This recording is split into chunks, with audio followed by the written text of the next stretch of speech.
নামাজ পড়া যেমন ফরজ, রোজা রাখা যেমন ফরজ, পর্দা করা যেমন ফরজ, হজ করা যেমন ফরজ, যাকাত দেওয়া যেমন ফরজ, বিশ্ব নবীর চরিত্র, মান, ইজ্জত, সম্মান রক্ষা করা আমার জন্য ওই রকম ফরজ। কি কথা বলেন ঠিক কিনা?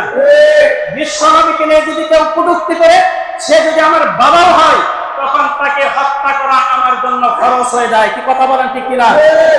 আমরা যারা মুসলমান, আমাদেরকে সাবধান থাকা লাগবে। কি থাকা লাগবে? সাবধান থাকা লাগবে। মুসলমানদেরকে নাস্তিক বানানোর জন্য ষড়যন্ত্র চলতেছে। ইসলাম ধর্মটাকে ধ্বংস করার জন্য দেশে বিদেশে চক্রান্ত হচ্ছে। ইতিমধ্যে আপনারা শুনতে পাচ্ছেন যে ভারতের এক হিন্দু ঠাকুর, সে আমাদের নবী মুহাম্মদুর রাসূলুল্লাহ সাল্লাল্লাহু আলাইহি ওয়াসাল্লামকে নিয়ে কটূক্তি করেছে। কি কথা বলেন ঠিক কিনা?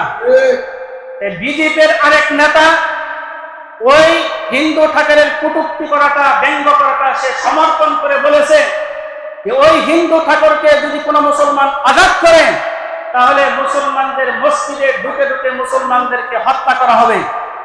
ভারতের ওই সমস্ত কুলাঙ্গারদেরকে বলতে চাই, নাস্তিকদেরকে বলতে চাই যে তোমরা সাবধান হয়ে যাও।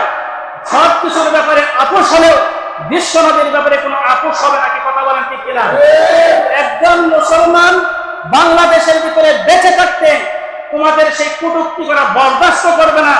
প্রয়োজনে তোমাদের জিহ্বা টেনে আমরা ছেড়ে ফেলবো। কি কথা বলেন ঠিক কিনা? কারণ মুসলমান হচ্ছে বীরের জাতি, তারা কোনোদিন আপোষ করবে না বিশ্ব নবীর ব্যাপারে। কি কথা বলেন ঠিক কিনা? এই জন্য বিশ্ব নবীর ব্যাপারে যারা কটূক্তি করবে, আমরা তাদেরকে দাঁত ভাঙ্গা জবাব দিব। রাজি আছি তো ইনশাআল্লাহ? রাজি আছি তো ইনশাআল্লাহ? দাঁত ভাঙ্গা জবাব দিতে হবে। কি কথা বলেন ঠিক কিনা?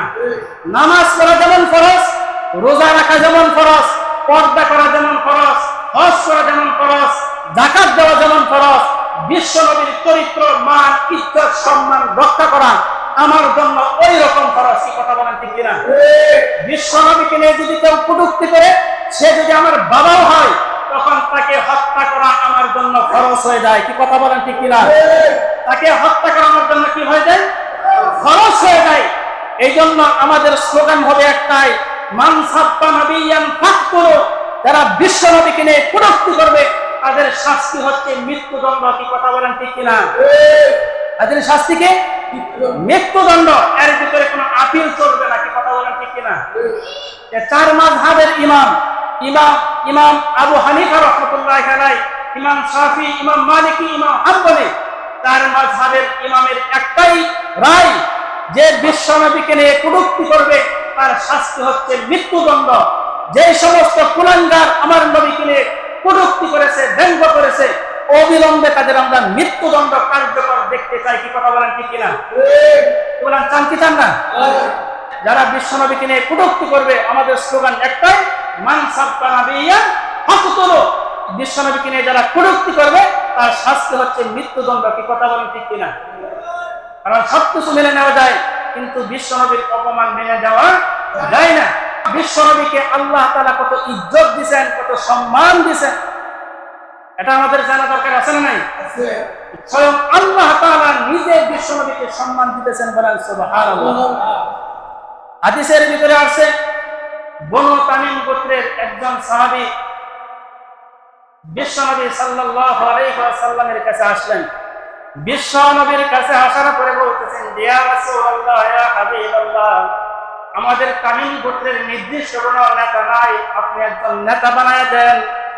তখন বিশ্বনবী মনে মনে চিন্তা করতেছেন কাকে নেতা বানানো যায়। বিশ্বনবীর এক পাশে হযরত ওমর, আরেক পাশে হলেন হযরত আবু বকর সিদ্দিক রাদিয়াল্লাহু তাআলা আনহু। তখন বিশ্বনবী প্রথমে হযরত আবু বকর সিদ্দিক রাদিয়াল্লাহু তাআলা আনহুকে জিজ্ঞাসা করলেন, হে আবু বকর, বনু তামিম গোত্রের জন্য কাকে নেতা বানানো যায়?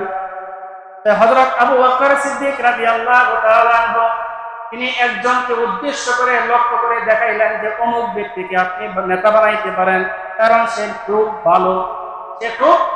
ভালো, তাকে নেতা বানানো যায়। বিশ্বনবী আবু বকরের কথা শোনার পরে তখন তিনি হযরত ওমর রাদিয়াল্লাহু তাআলা আনহুর কাছে জিজ্ঞাসা করলেন, হে ওমর, তামিম গোত্রের জন্য কাকে নেতা বানানো যায়? হযরত ওমর রাদিয়াল্লাহু তার পছন্দ মতো এক ব্যক্তিকে লক্ষ্য করে বললেন যে অমুক ব্যক্তিকে নেতা বানানো যায়, সে খুব ভালো। বিশ্বনবী সাল্লাল্লাহু আলাইহি ওয়াসাল্লাম তিনি লক্ষ্য করলেন, তিনি চিন্তা করতেছেন, উমর বলছে একজনের কথা, আবু বকর বলল আরেকজনের কথা, তাহলে দুইজনের কথা বলছে, এখন দুইজনের থেকে কাকে নেতা বানানো যায়? বিশ্বনবী চিন্তা করতেছেন। বিশ্বনবী যখন চিন্তা করতেছেন, এমন সময় আবু বকর এবং উমরের মাঝে তর্কাতর্কি শুরু হয়ে গেল। তাদের দুইজনের ভিতরে তর্কাতর্কি শুরু হয়ে গেছে। আবু বকর বলতেছে অমুকের চাইতে অমুক ভালো, আর উমর বলতেছে যে না, অমুকের চাইতে অমুক ভালো।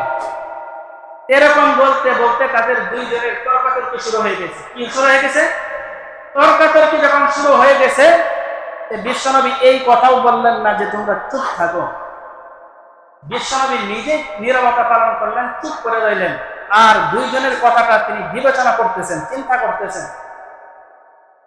এদিকে উমর আর আবু বকরের মাঝে তর্কাতর্কি শুরু হয়ে যাওয়ার পরে এক পর্যায়ে যখন তাদের দুইজনের গলার আওয়াজ যখন বিশ্বনবীর আওয়াজের চাইতে যখন বেড়ে গেল, বেড়ে যাওয়ার সাথে সাথে আল্লাহ তাআলা স্বয়ং আয়াতে কারিমা নাযিল করলেন। কি আয়াতে কারিমা নাযিল করলেন? ইয়া আইয়ুহাল্লাযীনা আমানু লা তারফাউ আসওয়াতাকুম ফাওকা সাওতিন নবী, হে ঈমানদাররা, ভবিষ্যতে যেন আর কোনোদিন তোমাদের গলার আওয়াজ বিশ্বনবীর গলার আওয়াজের চাইতে বেশি না হয়। বলেন সুবহানাল্লাহ। কে সতর্ক করছেন? আল্লাহ তাআলা সতর্ক করতেছেন, ভবিষ্যতে যদি তোমাদের গলার আওয়াজ বিশ্বনবীর আওয়াজের চাইতে বেশি হয়, ইচ্ছা করে হোক বা অনিচ্ছাকৃতভাবে হোক, যদি তোমাদের গলার আওয়াজ বিশ্বনবীর গলার আওয়াজের চাইতে বেশি হয়, তাহলে তোমরা শুনে রাখো, তোমাদের আমলনামার ভিতরে যে ভালো ভালো কাজগুলি আছে, সেই ভালো কাজগুলি কেটে দিয়ে তোমাদেরকে জাহান্নামের ভিতরে নিক্ষেপ করা হবে। বলেন নাউজুবিল্লাহ। আল্লাহ তাআলা কোন দুইজন সাহাবীকে তিনি সতর্ক করলেন? যারা জান্নাতে যাওয়ার টিকেট অলরেডি দুনিয়ার ভিতরে পেয়ে গেছে। বলেন সুবহানাল্লাহ। এমন দুইজন সাহাবীকে স্বয়ং আল্লাহ তাআলা সাথে সাথে তিনি সতর্ক করলেন, যেন তোমাদের গলার আওয়াজ ইচ্ছা করে হোক অনিচ্ছাকৃতভাবে হোক, তোমাদের গলার আওয়াজ যেন আমার বিশ্বনবীর সামনে তার গলার আওয়াজের চাইতে বেশি না হয়। বলেন সুবহানাল্লাহ। তাহলে এমন দুইজন সাহাবীকে আল্লাহ তাআলা সতর্ক করলেন, তারা তো হচ্ছে জান্নাতি। তাদের বেলায় আমরা তো কিছুই না। কি কথা বলেন, ঠিক কিনা? আমরা কিছুই না। তাহলে আল্লাহ তাআলা বিশ্বনবীকে কত ইজ্জত দিলেন, কত সম্মান দিলেন। কথা বলেন, ঠিক কিনা? এমন একজন নবীকে নিয়ে যারা কটূক্তি করবে, মুসলমান কি তা সহ্য করবে? বরদাস্ত করতে পারে না। প্রয়োজনে তাদেরকে দাঁত বাঁধে জবাব দেওয়া হবে। কি কথা বলেন, ঠিক কিনা?